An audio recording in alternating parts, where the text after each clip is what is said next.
மக்களே எப்படி இருக்கீங்க? நல்லா இருக்கீங்க நம்புறேன். This is Harinarayanan your admin. நம்ம டேரெக்டாக நம்ம வீடியோக்குள்ளே போகிறோம். இப்போ நம்ம என்ன படத்தை பற்றி பேச போகிறோன்னா, எல்லாருக்கும் தெரிஞ்சது தான் ஜனநாயகனுடைய மூவி ரிவ்யூ. நம்ம டேரெக்டாக நம்ம வீடியோக்குள்ளே போகலாம். இது வந்து ஒருதலை பட்சமாகவும் இருக்காது, ஒருத்தவங்களை பற்றி புகழ்ந்து பேசுகிற மாதிரியும் இருக்காது. பட் இருந்தாலுமே விஜய் ஃபேனாக இருந்தாலும் ஹானஸ்ட்டாக ரிவ்யூ கொடுக்க போகிறேன். வாங்க நம்ம டேரெக்டாக வீடியோக்குள்ளே போகலாம். ஃபஸ்ட்டு வந்து இந்த படத்தோட ப்ளஸ் மெயினாக சொல்லிடுறேன்.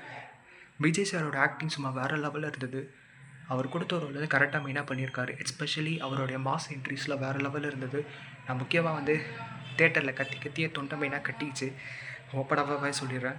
அண்ட் முக்கியமாக வந்து செகண்ட் வந்து என்னென்னா, மமிதா பைஜியோடைய ஆக்டிங் கொடுத்த ரோல் வந்து மெயினாக கரெக்டாக பண்ணியிருக்காங்க. எஸ்பெஷலி இந்த பைந்த சுபாவம் கேரக்டர் எப்படி வந்து தைரியமான பொண்ணாக மாறுறாங்க, மெயினாக வந்து இந்த கரெக்டான ரோல் மெயினாக எக்ஸிக்யூட் பண்ணியிருக்காங்க.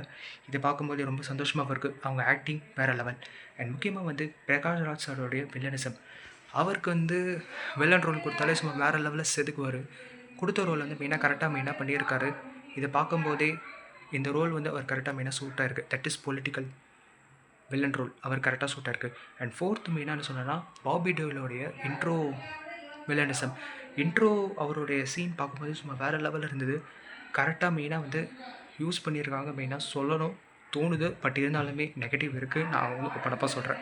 அண்ட் அஞ்சாவது பாசிட்டிவ் என்னென்னா, மியூசிக் அண்ட் பிஜிஎம் வந்து இந்த படத்தில் மெயினாக நல்லா ஒர்க் அவுட் ஆகிருக்கு.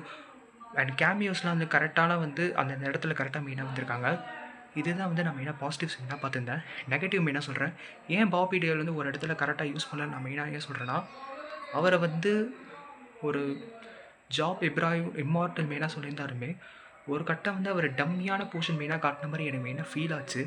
வில்லன்னாலே ஒரு இன்ட்ரோ நல்லா கொடுத்துட்டு லைக் கிளைமேக்ஸில் ஒரு மாதிரி டம்மியாக காட்டினா ஒரு கன்ஃபியூஷன் மெயினாக இருக்கும். என்னடா இது அப்படின்னு மெயினாக எனக்கு மெயினாக ஃபீல் ஆச்சு. அண்ட் இன்னொரு நெகட்டிவ் இம்பேக்ட் என்னென்னா, செகண்ட் ஹாஃப் வந்து கொஞ்சம் ட்ரையாக போன மாதிரி எனக்கு ஃபீல் ஆச்சு. லைக் ப்ரெடிக்ட் பண்ணுற மாதிரி இது இந்த கதை இப்படி தான் போக போகுது மெயினாக நம்ம ஈஸியாக ப்ரெடிக்ட் பண்ணிடலாம். அண்ட் முக்கியமாக வந்து தேர்டு ட்ராபேக் என்னென்னா, கிளைமேக்ஸ் போர்ஷனில் வந்து முக்கியமாக வந்து இந்த ஏஐ ஃபைட் சீன்ஸ்லாம் வந்து என்னதான் மெயினாக வந்து புதுசாக அவங்க ட்ரை பண்ணியிருந்தாலுமே, பட் இருந்தாலுமே இந்த படத்தில் வந்து அந்த ஏஐ ஃபைட் சீன்ஸ் வந்து சில இடத்துல வந்து அது ஒர்க் அவுட் ஆகலை மெயினாக எனக்கு ஃபீல் ஆச்சு. இதுதான் வந்து என்னுடைய நெகட்டிவ் இம்பேக்ட்ஸ். முக்கியமாக வந்து தளபதியோட லாஸ்ட் ஃபிலிமாக இருந்தாலுமே எனக்கு ரொம்ப கஷ்டமாக வந்து முக்கியமாக வந்து அந்த எண்டிங் போர்ஷன்ஸ்லாம் மெயினாக காட்டுறது ரொம்ப கஷ்டமாகவும் இருந்தது. பாவம் எனக்கே ஒரு மாதிரி தண்ணி மெயினாக வந்துருச்சு. என்னடா அது இவ்வளோ வருஷம் நம்ம பார்த்த ஒரு தளபதி இதுக்கப்புறம் ஸ்க்ரீனில் பார்க்க போகிறதுலேயே ரொம்ப மாதிரி கஷ்டமாக இருந்தது. பட் இருந்தாலுமே என்னோடய ஹானஸ்ட் ரிவ்யூ நான் மெயினாக கொடுத்துட்டேன். தொண்டை லைட்டாக வேறு கட்டிச்சு ரியாலிட்டி. ஸோ உங்கள் ஒப்பீனியன் மறக்காம கமெண்ட் செக்ஷனில் சொல்லுங்கள் ரிகார்டிங் ஜனநாயகன் மூவி ரிவ்யூ பற்றி. இந்த மூவியோட மார்க் மெயினாக சொல்லிடுறேன்.